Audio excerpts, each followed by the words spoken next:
Kami silaturahmi dari satu provinsi ke provinsi lain. Kami tinggalkan keluarga, kami tinggalkan kampung halaman, datang ke benar-benar tempat yang terbaru bagi kami. Selain kami ingin meneruskan apa yang dicita-citakan kita untuk menjadi bagian dari Palestina, mumpung Palestina belum merdeka.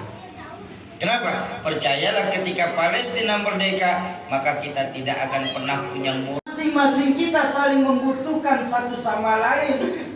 Betapapun pandai saya bicara, 2 jam menggelegar, berkobar, membakar, tapi yang dengerin nggak ada. Hebat nggak? Paling kata Pak Babin Kamtipmas, itu Shoki sudah lama ngobrol sendiri.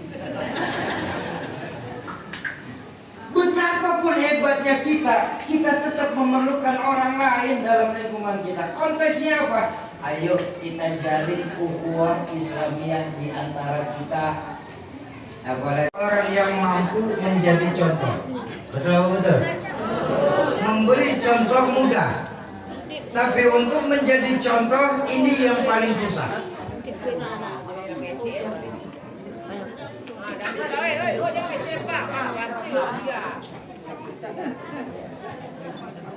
Pak, silakan. Mohon maaf kalau yang masih mau terus ini, tersilakan. Soalnya saya tidak akan mulai dulu, susah ngomong kalau ada saingan soalnya.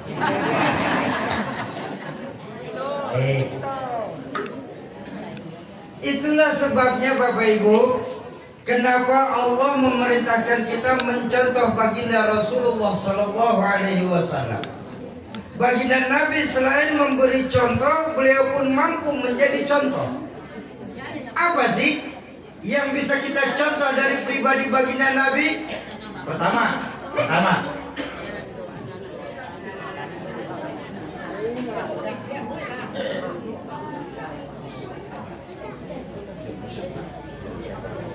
duduk aja dulu saya. Nah, ya, soleh ya nak ya. Insya Allah. Sampai mana saya berusaha?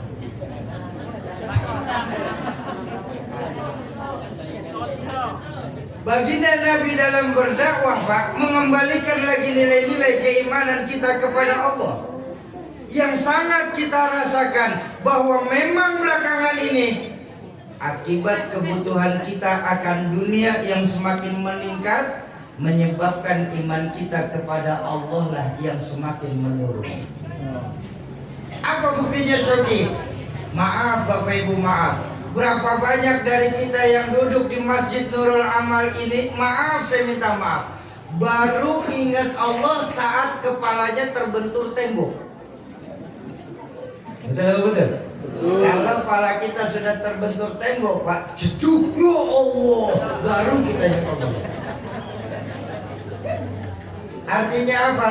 Berapa banyak dari kita yang duduk di Nurul Amal ini yang baru ingat sama Allah saat sedang punya masalah.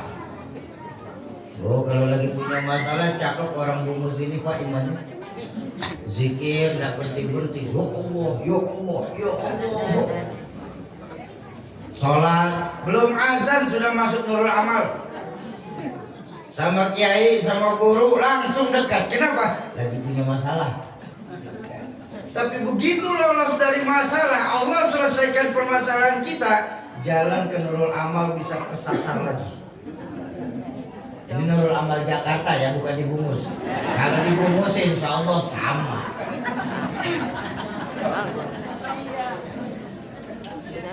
Makanya pantas. Dalam kitab Nasuhul Ibad, Imam Hasan Al-Basri itu pernah ditanya sama sahabat, ya Imam, ya,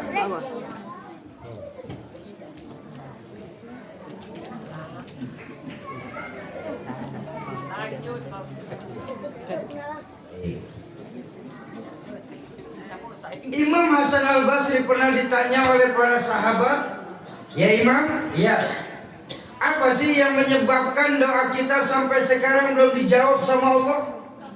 Padahal untuk sholat kami rajin sholat, untuk sedekah ya kami keluarkan semampu kami, sama yatim pun walaupun di bulan Muharram kami ikut santunan yatim. Begitu banyak perbuatan baik yang kami lakukan, tapi kenapa sampai saat ini doa kami belum dijawab sama Allah? Apa yang menyebabkan hati kita mati sampai doa kita belum dijawab sama Allah? Makanya mengambil keberkahan dari Masjid Nurul Amal, malam hari ini izinkan kami menyampaikan beberapa dari sekian banyak jawaban Imam Hasan Al-Basri penyebab hati kita mati sampai doa kita belum dijawab sama Allah. Pertama, yang menyebabkan hati kita mati sampai doa kita belum dijawab sama Allah, pertama, araftumullaha wa lam tu'addu haqqahu. Kita ini dibungkus ini, Pak, terlalu kenal sama Allah, Pak. Kita jadikan Allah seolah-olah kawan akrab kita. Tapi maaf, seribu maaf, ketika bertemu haknya Allah untuk disembah, ketika bertemu kewajiban kita sebagai makhluk untuk menyembah, kadang-kadang nggak pernah kita laksanakan, Pak. Itu yang menyebabkan hati kita mati. Bahkan saya minta maaf lagi, saya dalam pengajian banyak meminta maaf. Ini saya minta maaf lagi. Sebagai orang tua, saya yakin Bapak Ibu yang hadir di sini bukan cuma kenal sama Allah. Kita mengajarkan sifat-sifat Allah kepada anak-anak kita. Betul apa betul? Dan lihat Pak, mohon maaf, kalau orang tua sedang mengajarkan sifat-sifat anak kepada Allah, hebat Pak kelihatannya Pak. Nah, siapa yang menciptakan matahari, bulan dan bintang? Allah. Siapa yang menciptakan lautan, gunung-gunung dan hutan belantara? Allah. Siapa yang menciptakan manusia, malaikat dan hewan? Allah. Sholat apa tidak? Sudah, masing-masing aja. Jangan disebut malu. Kita terlalu kenal sama Allah, tapi haknya Allah untuk disembah, kewajiban kita sebagai makhluk untuk menyembah, kadang-kadang kita sepelekan. Bahkan saya sering bilang di pengajian, saya minta maaf, saya sering bilang di pengajian ini, belakangan ini kita sebagai orang tua tuh lebih percaya angka matematika daripada angkanya Allah. Padahal dalam kehidupan kita sehari-hari ada 3 jenis angka yang selalu menemani dalam kehidupan kita. Angka matematika, angka sosial, dan angka Allah. Dan maaf, 3 jenis angka ini sifatnya bertolak belakang satu sama lain. Angka matematika sifatnya mutlak. Rumusnya pun banyak. Minimal rumus dasar matematika 4. Betul apa betul? Ini matematika nih Pak, penambahan, pengurangan, pengalian, dan pembagian. 1 tambah 1 sama dengan 2, 1 kali 1 sama dengan 1, 1 kurang 1 sama dengan 0, 1 bagi 1 sama dengan 1. Enggak pernah saya belajar SD dulu 1 kurang 1 setengah. Kenapa bisa setengah? Karena kenal.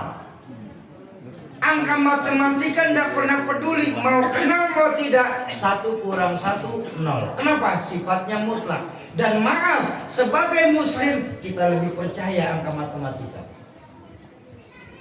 Padahal ketika bertemu angka sosial ini sifatnya aneh. Rumus angka sosial pun upside down, sering naik turun. Hasilnya aneh Pak. Jadi rumus angka sosial nggak pernah bisa kegambar. Contoh. Angka sosial, 1 orang takut ditambah 1 orang takut, maka hasilnya 2 orang salah. Udah kenceng salah. Kita angka sosial Pak. Di angka sosial 1 orang takut ditambah 1 orang takut, maka hasilnya 2 orang setengah berani. Kenapa setengah berani? Baru berdua. Kalau sendiri takut wajar, kalau berdua kamu duluan kan? Enggak, kamu duluan aja. Itu udah setengah berani tuh. Aneh angka sosial, Pak. Bahkan ada angka sosial mengajarkan begini. 1 ekor ayam ditambah 1 ekor musang, maka hasilnya 1 ekor musang. Kemana ayamnya? Dimakan musang. Tuh, aneh tuh angka sosial. Angka sosial hasil akhirnya naik turun. Dan sayang, kita ini nggak pernah yakin. Kita bahkan berani menyepelekan angka sosial. Apa angka sosial mengajarkan kepada kita di Bungus ini? Angka sosial mengajarkan angka kehidupan. Artinya, kalau kita sadar kita masih setengah baik, jangan pernah kita berteman sama penjahat. Kok bisa begitu? Karena nanti kita pasti ikutan jadi jahat. Tuh angka sosial. Sampai-sampai baginda Nabi mengajarkan dalam hadis, seseorang itu bisa dilihat dari agama kawannya. Makanya Bapak Ibu, ada sebuah ucapan Sayyidina Ali yang sering diulang-ulang oleh orang tua kami, Rahmatul Abror Kiai Zainuddin MZ. Apa ucapan Sayyidina Ali yang sering diulang beliau? Carilah kawan yang bisa membuat kita benar, bukan yang cuma sebatas membenarkan perbuatan kita. Kok begitu Syauki? Karena sebagai manusia kita ini disebut makhluk sosial. Betul apa betul? Artinya makhluk sosial ini kita masing-masing saling membutuhkan satu sama lain, Pak. Nggak akan ada manusia di dunia ini yang hebat sendiri, pinter sendiri, jago sendiri. Nggak akan ada. Coba tengok, apa nanti kalau meninggal dunia dia jalan ngubur sendiri?